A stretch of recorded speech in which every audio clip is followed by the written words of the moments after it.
আজ আমরা শুনব হযরত ওমর রাদিয়াল্লাহু আনহুর জীবন কাহিনী এবং তিনি ছিলেন ইসলামের দ্বিতীয় খলিফা এবং ন্যায়ের প্রতীক, যার ছিল শাসন অত্যাধিক কড়া। শুরুতে হযরত ওমর রাদিয়াল্লাহু আনহু ইসলাম গ্রহণ করেননি। তিনি ইসলামের কঠোর বিরোধী ছিলেন।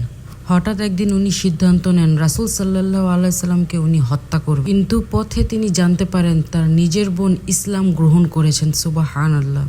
সেখানে গিয়ে তিনি কোরআনের আয়াত শুনে গভীরভাবে প্রভাবিত হন। তার হৃদয় বদলে যায় এবং তিনিও ইসলাম গ্রহণ করেন। সুবহানাল্লাহ। তিনি ছিলেন সাহসী এবং শক্তিশালী। তার ইসলাম গ্রহণে মুসলিমরা শক্তি ফিরে পায়। তিনি প্রকাশ্যে ইসলাম ঘোষণা করেন। হযরত ওমর রাদিয়াল্লাহু আনহু ছিলেন অত্যন্ত একজন সাহসী মানুষ।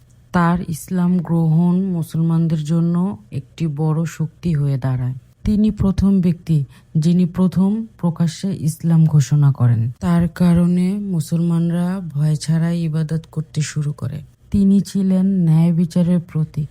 রাতে নিজে ঘুরে মানুষদের সাহায্য করতেন এবং মানুষের খোঁজ নিতেন।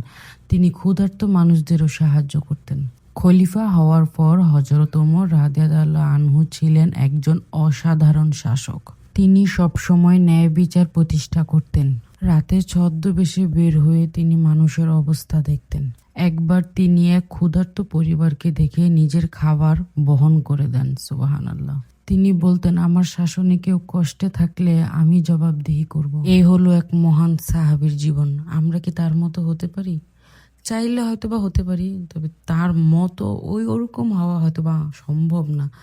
তবে নিজেদের দিক থেকে আমরা চেষ্টা করব যেন সর্বদা আমরা ভালো কিছু করতে পারি, অন্যায়ের বিরুদ্ধে দাঁড়াতে পারি এবং ইসলামিক রুলসে চলতে পারি, যেগুলো আমাদের দ্বারা হয় না।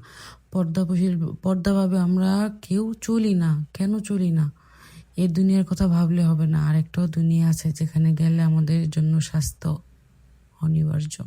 অনিবার্য। আজ আমরা শুনবো হযরত বিলাল রাদিয়াল্লাহু আনহুর জীবন কাহিনী। সবাই মন দিয়ে শুনবেন আশা করি। মক্কার গরম বালুর উপর একজন মানুষকে শুয়ে রাখা হয়েছে। তার বুকের উপর একটি বিশাল আকারের পাথর দেওয়া হয়েছে। রোদ এত তীব্র যে শরীর পুড়ে যাচ্ছে। তবু তিনি একটা কথাই বলেছেন, আহাদ আহাদ, যার অর্থ আল্লাহ এক, আল্লাহ এক। তাও তিনি নিজের ইমানে তিনি শক্ত ছিলেন। তিনি ইমান থেকে সরে যাননি। সুবহানাল্লাহ। এই মানুষটি আর কেউ না। এই মানুষটি হলেন হযরত বিলাল রাদিয়াল্লাহু আনহু। তিনি ছিলেন একজন দাস এবং তার ইমান ছিল পাহাড়ের মতো দৃঢ়। কাফেররা তাকে বলতেন, তুমি মুহাম্মদ সাল্লাল্লাহু আলাইহি ওয়াসাল্লামকে ছেড়ে দাও। তবুও তিনি রাজি হননি। এত নির্যাতনের মাধ্যমেও তিনি বলেছেন আহাদ আহাদ, যার অর্থ আল্লাহ এক, আল্লাহ এক। অবশেষে আবু বকর রাদিয়াল্লাহু আনহু তাকে মুক্ত করে দেন আর সেই বিলালই ইসলামের প্রথম মুয়াজ্জিন হন। সুবহানাল্লাহ। এবং তিনি প্রথম আজান দেন, আল্লাহু আকবার। কি সুন্দর ধ্বনি!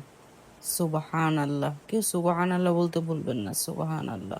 যতই কষ্ট আসুক, যদি ঈমান শক্ত থাকে এবং মজবুত থাকে, তাহলে আল্লাহ অবশ্যই সাহায্য করেন এবং তিনি তার সাহায্যের হাত এমনভাবে বাড়িয়ে দিন যে বান্দা বুঝতেও পারে না যে তার বিপদ কিভাবে কেটে গেল। আসলে কি আমরা এভাবে ঈমান শক্ত নিয়ে বর্তমানে বেঁচে আছি? না। যদি বেঁচেই থাকতাম তাহলে আমাদের পরিণতি আজকে হয়তো অনেক ভালো হতো। দেশের পরিস্থিতি এত খারাপ হতো না। সবকিছু মিলে আমাদের ঈমান আজ কোথায়? একবার সবাই ভেবে দেখবেন। আজ আমরা মা বোনরা কি ভালো করে পর্দা করছি? না, করছি না। পর্দা নিয়ে কেউ কথা বললে তাদেরকে আমরা অনেক সময় খারাপ চোখেও দেখি, যেটা খুবই খারাপ। আসুন সবাই মিলে ইসলামের পথে চলি এবং ভালোভাবে চলাফেরা করি। এতে আল্লাহও খুশি হবেন। আমাদেরকে দেখে আরেকজন উৎসাহিত হবেন, তিনিও সেভাবে চলার চেষ্টা করবেন। আর না হলে একসময় আমাদের ঈমান এমনভাবে দুর্বল হয়ে পড়বে যে আমরা চাইলেও আর সেখানে ফিরে যেতে পারবো না। আর পরকাল বলতেও তো একটা কথা আছে, তাই না? সবাই ভালো থাকবেন। আল্লাহ হাফেজ। আসসালামু আলাইকুম।